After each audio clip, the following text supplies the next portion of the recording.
अस्सलाम वालेकुम नाजरीन, अवामी तराजुर के नए व्लॉग के साथ मैं हूं खालिद भट्टी। सबसे पहले तो आपसे माजरत करनी है नाजरीन कि कल हमने रात को एक वीडियो अपलोड की थी रावलपिंडी के 3 कौमी असम्बली के हलकों के हवाले से, लेकिन उसमें टेक्निकल इशू की वजह से आवाज़ का मसला हो गया, तो अब हमने इसको ये वीडियो जो है वो दोबारा अपलोड कर रहे हैं। आपको जहमत हुई उसके लिए माजरत खा। आप ये वीडियो अब दोबारा से जो है वो देख सकते हैं। आज जो है आज की इस वीडियो में हम डिस्कस करेंगे रावलपिंडी के शहर के जो कौमी असम्बली के 3 हलके हैं। वैसे ज़िला रावलपिंडी में कुल 7 हलके हैं, रावलपिंडी और मरी ज़िले को मिला के। मरी नया ज़िला बना है, उसकी 2 तहसीलें हैं, जबकि जो कौमी असम्बली का हलका है NA51 वो 2 तहसीलें हैं ज़िला मरी की, और 2 तहसीलें हैं कलर सईदा और कोहटा रावलपिंडी ज़िले की। तो इस तरह से मिला के कुल कौमी असम्बली के 7 हलके हैं, जिसमें से 4 जो हैं वो देही कह लें या नीम शहरी कह लें, और जो है वो फैले हुए हैं रावलपिंडी डिस्ट्रिक्ट के मुख्तलिफ इलाकों तक, जबकि जो 3 हलके हैं वो शहर के हलके हैं, NA55, NA56 और NA57। तो आज हम ये जो शहर के 3 हलके हैं इसके हवाले से बात करेंगे। NA55 रावलपिंडी जो है 5, ये हलका कंटोनमेंट के एरियाज़ के ऊपर, जो रावलपिंडी कैंट है उसके एरियाज़ और उसके मुज़ाफ़ात रवात और इस तरह के जो इलाके हैं उसके ऊपर मुश्तमिल है। ये कैंट है और साथ में मुज़ाफ़ाती इलाके हैं जहाँ पे नई हाउसिंग सोसाइटीज़ भी हैं, आबादियाँ भी हैं।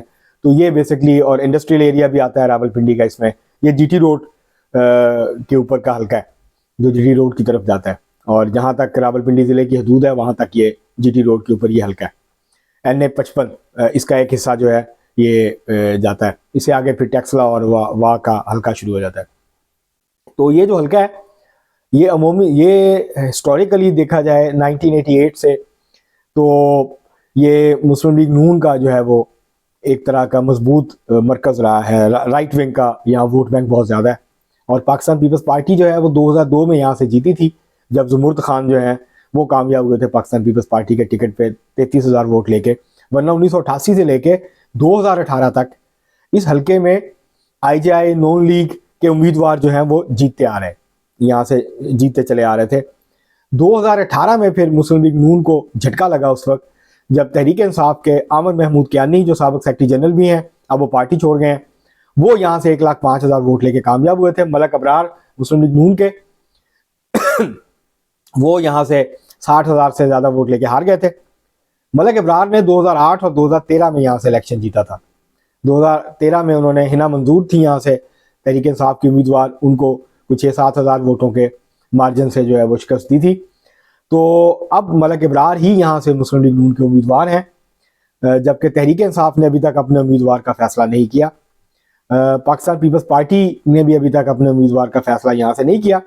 लेकिन ज़ुमुर्द खान अब इलेक्शन नहीं लड़ते, वो अब इंतखाबी सियासत नहीं करते, वरना वो यहाँ से मजबूत उम्मीदवार थे, उनका ज़ाती वोट बैंक भी है। पाकिस्तान पीपल्स पार्टी के टिकट पे उन्होंने 2 इलेक्शन लड़े और दोनों दफ़ा वो 33,000 से ज़्यादा वोट ले पाए। लेकिन उसके बाद जो भी उम्मीदवार यहाँ मैदान में उतरे हैं वो बहुत कम वोट उनको यहाँ से मिले।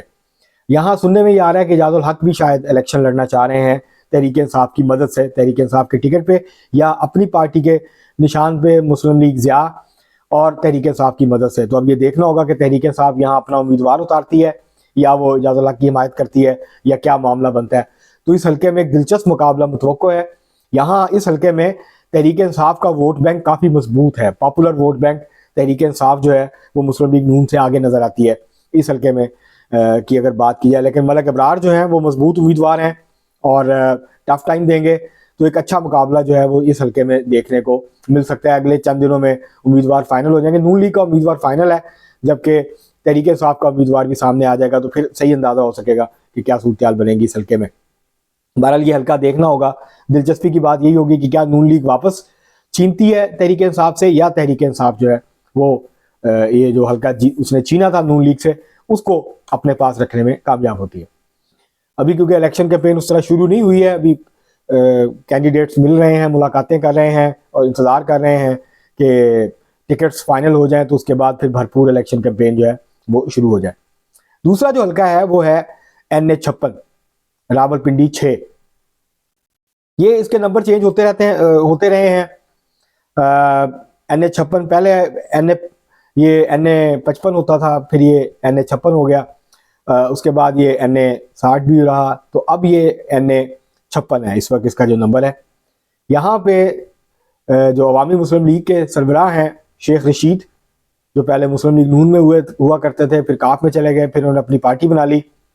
उन्होंने कागजात नामजदगी जमा कराए थे, लेकिन उनके कागजात नामजदगी मुस्तरद हो गए इस हल्के से। ये रावलपिंडी शहर का हल्का है और शेख रशीद यहाँ से मुसलसल कई दफ़ा 8 दफ़ा जीत चुके। मुसलसल तो नहीं, 2008 में हारे थे, लेकिन वो लंबे अरसे से इस हल्के से जीते आ रहे थे। पहले मुस्लिम लीग नून के साथ थे, फिर आज़ाद जीते थे, 2002 में काफ लीग के टिकट पे हार गए थे, फिर 2013 में और 18 में वो यहाँ से कामयाब हुए थे तहरीक इंसाफ की मदद से। तो अब तहरीक इंसाफ, अभी तक ये वाजे नहीं है, एक तो उनके कागजात मुस्तरद हो गए हैं, उन्होंने इलेक्शन ट्रिब्यूनल में वो गए हैं, इलेक्शन ट्रिब्यूनल ने 4 तारीख को समाअत करनी है, उनके हो सकता है कागजात बहाल हो जाएं, वो इलेक्शन लड़ पाएं।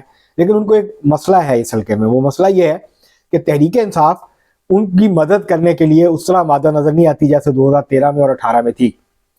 तो अब ये देखना होगा कि क्या वो तहरीक इंसाफ उनको इस हल्के से सपोर्ट करती है या अपना उम्मीदवार देती है। इसके हवाले से मुतज़ाद जो आ रहे हैं तहरीक इंसाफ के लीडर्स की, वो सामने आ रही हैं। बैरिस्टर गौहर से जो चेयरमैन है इस वक्त तहरीक इंसाफ है, जब उनसे पूछा गया तो उन्होंने ये फरमाया कि अभी हमने फैसला नहीं किया। जब शेर अफजल मरवत ये कह रहे हैं कि हम, इमरान खान साहब ने कहा है कि हम अपना उम्मीदवार लाएंगे, हम शेख रशीद को इस दफ़ा सपोर्ट नहीं करेंगे, क्योंकि शेख रशीद के ऊपर इल्ज़ाम यह है कि शेख रशीद ने ये प्रेस कॉन्फ्रेंस की थी, इंटरव्यू दिया था टीवी पे और डिस्टेंस किया था अपने आप को तहरीक इंसाफ से और इमरान खान साहब से। तो उसके बाद इमरान खान साहब उनसे खुश नहीं है, क्योंकि शेख रशीद साहब ये दावा किया करते थे कि वो असली और नस्ली हैं, वो कभी इमरान खान को नहीं छोड़ेंगे, इमरान खान उनको छोड़ देगा, वो इमरान खान को नहीं छोड़ेंगे। तो जब वो फिर चिल्ले वाला मामला हुआ, तो उसके बाद जब वो मंजर आम पे आए, तो उसके बाद उन्होंने इजहार लाताल्लुकी किया और उन्होंने कहा कि वो अपने तौर पर इलेक्शन लड़ेंगे। अब वो कोशिश कर रहे हैं कि तहरीक इंसाफ की उनको मदद मिल जाए, क्योंकि ये वाज़ेह है कि शेख रशीद तहरीक इंसाफ की मदद के बगैर इलेक्शन नहीं जीत सकते। उनके मुकाबले में यहाँ पे हैं हनीफ अब्बासी मुस्लिम लीग नून के। 2018 के इलेक्शन से चंद दिन पहले उनको सजा सुना दी गई थी, डिस्क्वालीफाई हो गए थे, इलेक्शन नहीं लड़ पाए थे। फिर यहाँ ज़िमनी इलेक्शन हुआ था, ये हल्का पहले जो है वो इसका नंबर चेंज हुआ है। तो पुराना जो हल्का था वहाँ पे शेख रशीद और इनका मुकाबला था, लेकिन ये डिस्क्वालीफाई हो गए, तो इलेक्शन की दौड़ से बाहर हो गए थे। तो इनके यहाँ से मुस्लिम लीग नून ने बाई इलेक्शन जब हुआ 2018 का, तो शेख रशीद ने अपने भतीजे को उतारा था, शेख राशिद शफीक को, और मुस्लिम लीग नून ने सजाद खान को। तो ये 700-800 वोट से तहरीक इंसाफ के उम्मीदवार जो थे यहाँ से शेख राशिद शफीक, वो यहाँ से जीत गए थे, वो कामयाब हो गए थे। तो ये हल्का जो है आप ये कह सकते हैं कि बड़ा सख्त मुकाबला होगा यहाँ। इस वक्त ज़ाहिर हनीफ अब्बासी की पोजीशन मजबूत नजर आती है। अगर मुस्लिम लीग नून जो है वो मुत्तहद रहती है और मुस्लिम लीग नून जो है वो पूरी तरह से सपोर्ट करती है हनीफ अब्बासी को, तो हनीफ अब्बासी यहाँ से मजबूत उम्मीदवार हैं। तीसरा जो हल्का है जिसको आज हम डिस्कस करेंगे वो है NA 57 रावलपिंडी 7। ये आखिरी हल्का है रावलपिंडी का, ये भी शहर का हल्का है, इसमें चकलाला कैंट भी आता है और एरियाज भी आते हैं, शहर के इलाके भी आते हैं। तो ये हल्का जो है यहाँ से शेख राशिद शफीक हैं, शेख रशीद के भतीजे, जिनको उन्होंने अपना जानशीन भी डिक्लेयर किया है सियासी, वो यहाँ से उम्मीदवार हैं। उनके कागजात भी मुस्तरद हुए हैं, वो भी इलेक्शन ट्रिब्यूनल में गए हैं। तो अब देखते हैं कि क्या वो इलेक्शन लड़ पाएंगे, नहीं लड़ पाएंगे। अगर वो इलेक्शन लड़ते हैं तो उनका मुकाबला यहाँ, मुस्लिम लीग नून अभी तक अपना टिकट यहाँ फाइनल नहीं कर पाई है। और इस हल्के में बैरिस्टर दानियाल चौधरी हैं, जो चौधरी तनवीर के साहबजादे हैं, जो मुस्लिम लीग के MP भी रहे हैं, सेनेटर भी रहे हैं, उनके साहबजादे हैं। पिछली दफ़ा वो शेख रशीद से कोई 14-15 हज़ार वोट के मार्जिन से इस हल्के में इलेक्शन हार गए थे। तो अब जो है वो दोबारा से मैदान में टिकट के उम्मीदवार हैं। इसके अलावा जो पिछले उम्मीदवार थे जिनका शेख राशिद शफीक से मुकाबला हुआ था 2018 के ज़िमनी इलेक्शन में, सजाद खान, वो भी उम्मीदवार हैं, उन्होंने भी कौमी असम्बली का टिकट अप्लाई किया है। और उसके अलावा नासिर भट्ट भी हैं यहाँ से, मुस्लिम लीग नून के दरीना कारकुन है। तो इन तीनों के दरमियान रस्साकशी हो रही है, कशमकश हो रही है, ज़बरदस्त मुकाबला हो रहा है पार्टी के अंदर। सजाद खान का दावा यह है कि जब हनीफ अब्बासी आउट हो गए थे तो उन्होंने यहाँ से मुकाबला किया था और उन्होंने यहाँ पे वो खड़े रहे 5 साल जब मुश्किल तरीन हालात थे। तो अब उनका हक बनता है कि उनको टिकट दिया जाए बैरिस्टर दानियाल की बजाय। बैरिस्टर दानियाल जो है वो टीवी पे बहुत आते हैं, मुस्लिम लीग नून का दिफा करते हैं, नुमाया नौजवान है, नुमाया बैरिस्टर हैं पेशे के एतबार से, तो वो भी मजबूत उम्मीदवार हैं। चौधरी तनवीर का अपना भी असर और रसूख है चकलाला, कैंट और उसके मुहल्का इलाकों में। तो ये अब हुआ ये है कि हनीफ अब्बासी और चौधरी तनवीर ये एक दूसरे के मुखालिफ रहे हैं, लेकिन अब जो है दानियाल की टिकट के लिए इन्होंने हाथ मिला लिया आपस में और ये मुखालफत कर रहे हैं सजाद खान की। तो अब मुस्लिम लीग नून को सजाद खान और नासिर भट्ट को जो है वो सूबाई असेंबली पे एडजस्ट करना पड़ेगा, या अगर सजाद खान को टिकट मिलती है कौमी असेंबली की तो फिर मुस्लिम लीग नून के लिए ये मसला होगा कि वो दानियाल को, बैरिस्टर दानियाल को और नासिर भट्ट को जो है वो सूबाई असेंबली में जो है वो एडजस्ट करें। इसी तरह बाकी सूबाई असेंबली के हल्कों में भी मुस्लिम लीग नून के लिए काफ़ी मुश्किलात हैं, काफ़ी ज़्यादा उम्मीदवार हैं, मजबूत उम्मीदवार हैं। कुछ ऐसे हैं जो 2-2 इलेक्शन हारे हुए हैं पिछले, लेकिन हनीफ अब्बासी कोशिश कर रहे हैं उनके लिए कि उनको टिकट मिल जाए। तो अब ये देखना होगा कि मुस्लिम लीग नून यहाँ क्या फैसला करती है, लेकिन एक दिलचस्प मुकाबला इस हल्के में मुतवक्को है क्योंकि शेख रशीद जो है वो वाज़े मार्जिन से यहाँ से जीते थे। तो दूसरा जो हल्का है NA 56, जैसे मैंने बात की, यहाँ बहुत सख्त मुकाबला हुआ था ज़िमनी इलेक्शन में भी, 2018 में भी। यहाँ मुस्लिम लीग नून की जो पोजीशन है वो बज़ाहिर मजबूत नज़र आती है।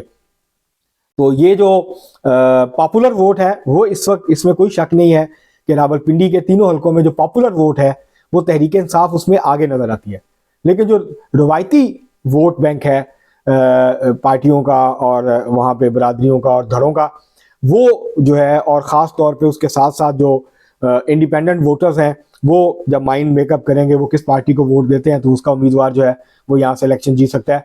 तो अब देखना ये होगा कि क्या कागजात नामजदगी बहाल होते हैं शेख रशीद के, शेख राशिद शफीक के। नहीं भी होते हैं तो इन हलकों में जो तहरीक इंसाफ के उम्मीदवार होंगे उनका अच्छा खासा ज़ोरदार किस्म का जो मुकाबला है वो इन हलकों के अंदर जो है वो होने की तवक्को है मुस्लिम लीग नून के साथ। मुस्लिम लीग नून भी उम्मीद कर रही है क्योंकि पिछली दफ़ा रावलपिंडी शहर की 3 सीटें और रावलपिंडी जो ज़िला है उसकी सारी सीटें मुस्लिम लीग नून जो है वो हार गई थी, बल्कि रावलपिंडी डिवीजन से मुस्लिम लीग नून जो 13 हलके हैं रावलपिंडी डिवीजन के कौमी असेंबली के, उसमें से कोई भी हलका मुस्लिम लीग नून नहीं जीत पाई थी और तहरीक इंसाफ जो है वो सारी सीटें जो है यहाँ से जीत गई थी, और मुस्लिम लीग, तहरीक इंसाफ और मुस्लिम लीग काफ।